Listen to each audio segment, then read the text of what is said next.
வணக்கம் ஃப்ரெண்ட்ஸ், இன்றைக்கி நம்ம பார்க்க போகிறது நண்டு சூப். இதை எப்படி பண்ணுறதுன்னு பார்க்கலாம் வாங்க. இதுக்கு தேவையான பொருட்கள் என்னென்னன்றதை பார்த்துருவோம். ஒரு 1/4 கிலோ நண்டு எடுத்திருக்கேன். அதை நல்லா கழுவி க்ளீன் பண்ணி வச்சுருக்கேன். அது கூட 1 ஸ்பூன் சீரகம், 1 ஸ்பூன் மிளகு, 10 பல்லு பூண்டு, ஒரு துண்டு இஞ்சி, 10 சின்ன வெங்காயம், 1/2 ஸ்பூன் சோம்பு, 1/4 ஸ்பூன்லேருந்து 1/2 ஸ்பூன் மிளகுத்தூள், 1/2 ஸ்பூன் மிளகாத்தூள், ஒரு தக்காளி, கொத்தமல்லி, 1/4 ஸ்பூன் மஞ்சள்தூள். இப்போ வெங்காயத்தையும், வெள்ளைப்பூடு, இஞ்சி, பச்சை மிளகா, சோம்பு, சீரகம், மிளகு இது எல்லாத்தையுமே ஒரு மிக்ஸி ஜாரில் சேர்த்து நல்லா குறப்பாக அடித்து எடுத்துக்கலாம். இப்போ இது இருக்கட்டும். நண்டோட கால் பகுதியை மட்டும் நல்லா தட்டி சேர்த்துக்குவோம். நல்லா ஜூஸ் இறங்கும். வெந்ததுக்கப்புறம் நம்ம சாப்பிட்றதுக்கு ஈஸியாக இருக்கும். அதுக்காக நல்லா தட்டி எடுத்துக்கலாம். இப்போ ஒரு கடாயில் 2 ஸ்பூன் எண்ணெய் விட்டுக்கிறேன்.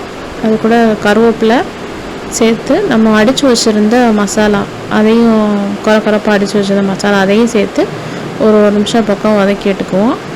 இது கூடவே நல்லா ஒரு தக்காளியை நல்லா பிழிஞ்சு விடுவோம். கையில் மசித்து சேர்த்துக்கலாம். சேர்த்து ஒரு நிமிஷம் பக்கம் நல்லா வதக்கிக்குவோம். இப்போ இது கூட நான் 1/2 ஸ்பூன் உப்பு சேர்த்துருக்கேன். தேவையான அளவு உப்பு சேர்த்துக்கோங்க. இப்போ இது கூட ஒரு 1/2 ஸ்பூன் மிளகாத்தூள், தனி மிளகாத்தூள் சேர்த்துக்கிறேன். 1/4 ஸ்பூன் மஞ்சள்தூள் சேர்த்துக்கிறேன். அது கூட நம்ம எடுத்து வச்சுருந்த கழுவி வச்சுருந்த நண்டு அதையும் சேர்த்து தேவையான அளவு தண்ணி ஊற்றி வேக விட்டுக்குவோம். நண்டு வேகிறதுக்கு ரொம்ப டைம் ஆகாது. ஒரு 15 நிமிஷத்துலேருந்து 20 நிமிஷம் ஆகும். இது மீடியம் சைஸ் நண்டுனால ஒரு 15 மினிட்ஸ் போதும். பெரிய சைஸ் நண்டுனா 20லேருந்து ஒரு 25 நிமிஷம் ஆகும். நல்லா நண்டு முங்குற அளவு தண்ணி சேர்த்துக்கோங்க. இப்போ தண்ணி சேர்த்தாச்சு. ஃப்ளேம் ஹை ஃப்ளேமில் வச்சுக்கலாம். வச்சு ஒரு கொதி வரட்டும். கொதி வந்ததுக்கப்புறம் ஃப்ளேமை மீடியம் ஃப்ளேமுக்கு மாற்றிட்டு மூடி போட்டு ஒரு 10லேருந்து 12 நிமிஷம் வரைக்கும் வேக விட்டு எடுத்துக்குவோம்.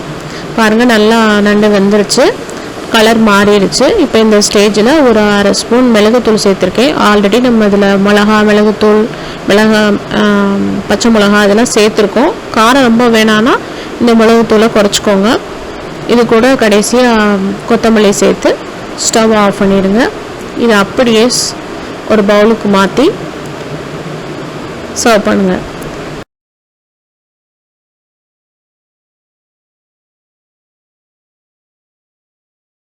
சுவையான ஹாட்டான நண்டு சூப் ரெடி ஆயிடுச்சு. இதில் காரம் மட்டும் உங்களுக்கு குறைக்கணும்னா குறைச்சிக்கலாம். இதை வீட்டில் ட்ரை பண்ணி பாருங்கள். எப்படி வந்துச்சுன்னு கமெண்ட் பண்ணுங்கள். மறக்காமல் ஸ்வீட்டி ஹோம் ரெசிபீஸ்க்கு சப்ஸ்கிரைப் பண்ணுங்கள். வேற ஒரு ரெசிபியோடு உங்களை பார்க்குறேன். அது வரைக்கும் பாய் ஃப்ரெண்ட்ஸ்.